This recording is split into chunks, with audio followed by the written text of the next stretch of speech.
Apakah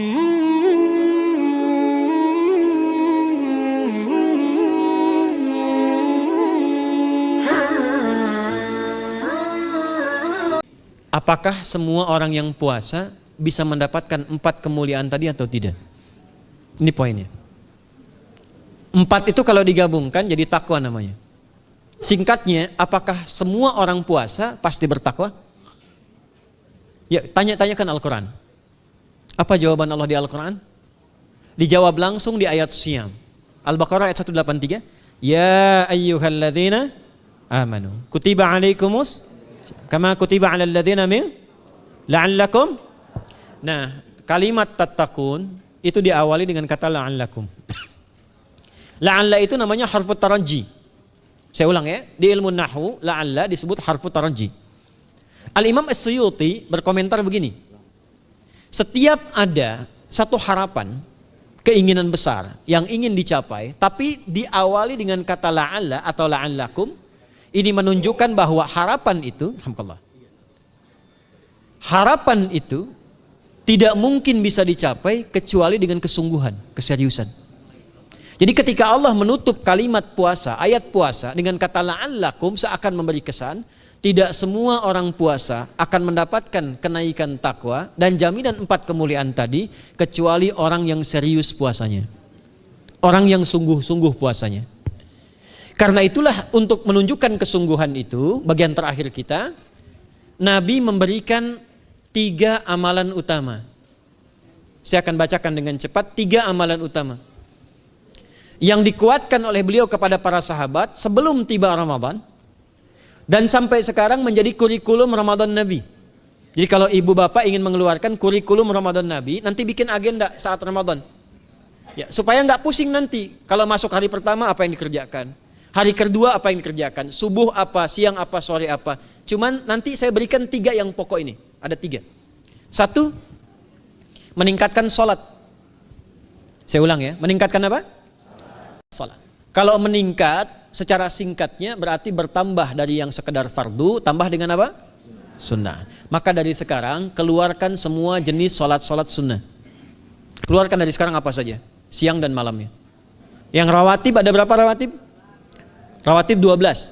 Ya, rawatib itu yang melekat dengan sholat fardu dan menentukan untuk memperbaiki sholat fardu.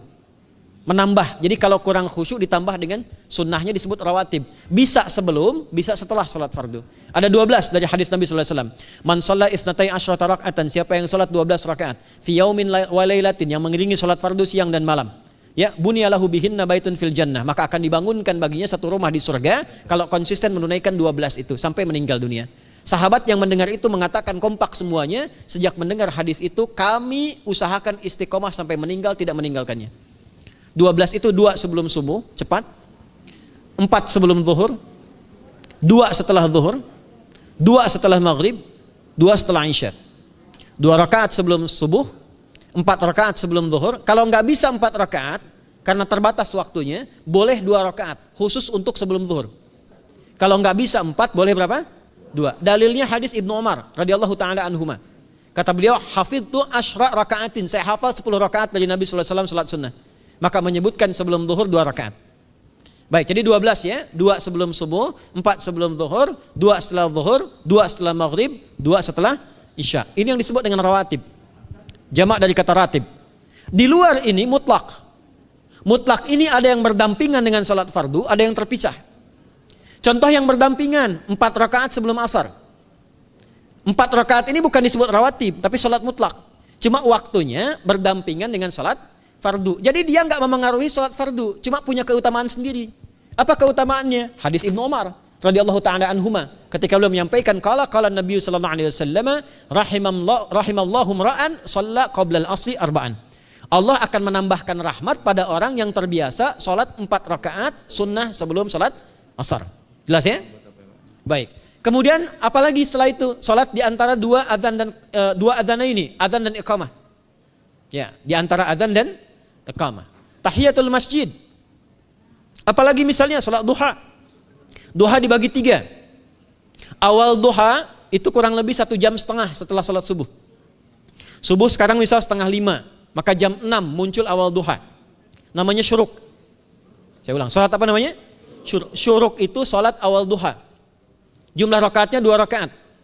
Man sallal ghadata fil jama'ati thumma yaqudu yadhkurullah subhanahu wa ta'ala fa yusalli rak'ataini fa kana alaihi ka ajri umratin wa hajjin, ya ka ajri ummatin wa hajjin tamatan.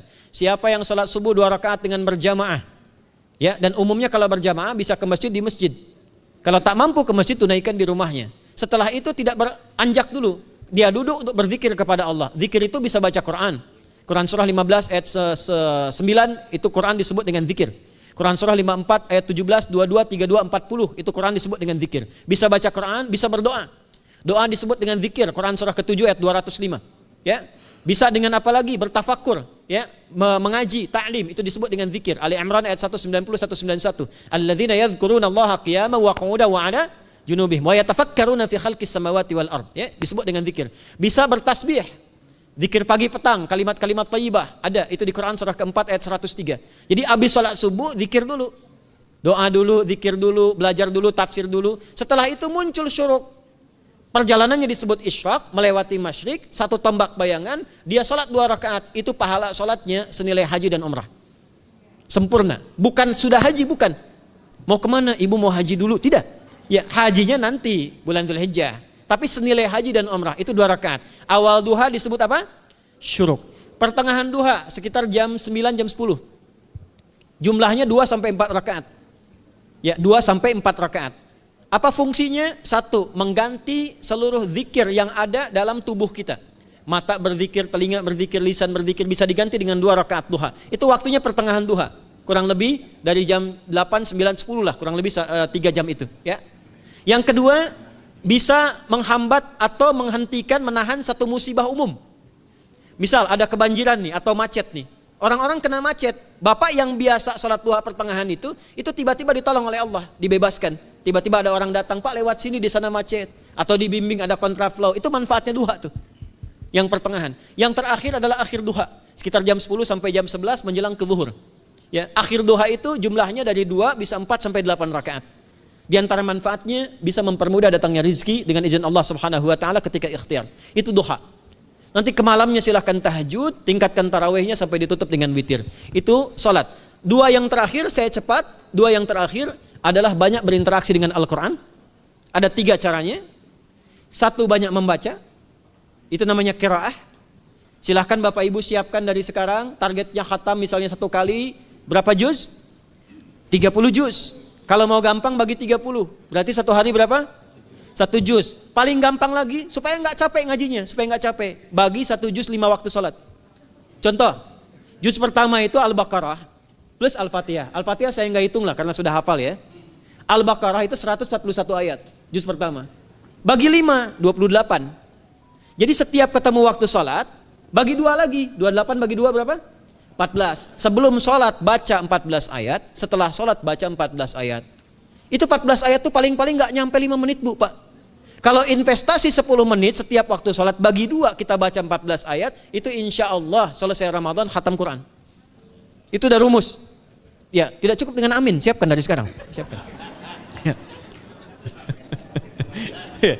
Ya. Kemudian mengkaji, kajian, tilawah. Itu tilawah itu di hadis Muslim pahalanya banyak. Ya, majtama'a qaumun fi baitin min buyutillahi. Ya, kita ngajinya Quran hadis ya, biar ya, lebih kuat dalilnya. Majtama'a qaumun fi baitin min buyutillahi yatluna kitaballahi wa yatadarasuna fima bainahum. Ya, siapa yang bisa tilawah Quran, ngaji, tafsir, keluarkan misalnya untuk Ramadan 10 hari saya pengen tahu Al-Fatihah. Itu ketika dilakukan punya 4 keutamaan. 1, ghasyiyatuhum rahmah. Selama ngaji rahmat Allah dibentangkan. Kalau pengen doa cepat dikabulkan, kalau istighfar diampuni. Yang kedua, awas ini nazalat alaihimus sakinah, diberikan ketenangan dalam jiwa. Bapak Ibu pengen di rumah tangga nyari sakinah, isi dengan Quran di rumah. Amalan terakhir infak. Ya, hadisnya dari Ibnu Abbas, an Ibnu Abbas radhiyallahu taala anhuma, qala, ya, beliau mengatakan kana Nabi sallallahu alaihi wasallam ajwadan nas wa ajwadu ma yakunu fi Ramadan. Adalah Nabi sallallahu alaihi wasallam itu orang yang sangat luar biasa dermawan dan lembut. Dan bertambah dermawan lagi ketika tiba Ramadan. Apa yang dilakukan Nabi? Mensupport sahabat, siapapun yang punya anggaran untuk infak, disiapkan sebelum Ramadan.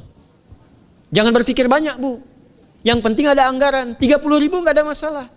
Setiap hari 1.000, tidak harus uang, makanan. Pernah dengar hadis ini nggak? Siapa yang memfasilitasi bukaan orang puasa walaupun dengan sebiji kurma dan sehirup air, maka dia mendapatkan pahala seperti orang puasa itu tanpa dikurangi sedikit pun. Ada? Hadisnya sahih di At-Tirmidzi. Tapi bukan berarti nyari kurma ke Tanah Abang setiap hari 1. Terus minumnya 1 sedotan aja ganti-ganti. Ya, maksudnya apa? Yang paling minimal kita bisa keluarkan. Itu pahalanya 700 kali lipat dikali 10. Paling standar. 700 kali itu standar biasa di hari ini. Dalilnya Al-Baqarah ayat 261 yang dibacakan Adinda tadi kita itu. Ramadan kali 10 lagi. Maka dari itu disiapkan dari sekarang untuk infak. Kalau kami di desa itu, ibu saya selalu kalau Ramadan itu RT-nya setiap rumah. Ini untuk bukaan hari ini rumah A, rumah B, rumah C. Bukaan besok rumah A, rumah B, rumah C. Boleh tuh di PWM Pak dipraktikkan. Ya, misalnya anggota perserikatan siapa dikasih kesempatan.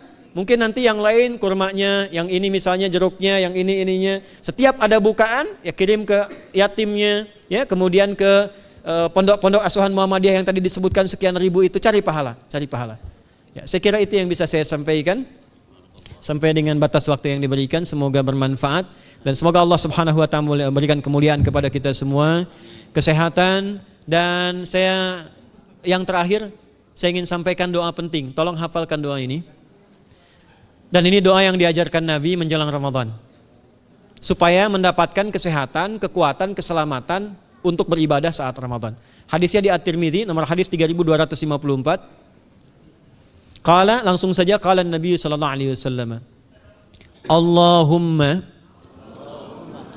ahillahu alaina bil yumni wal iman wassalamati wal islam rabbi wa rabbukallah.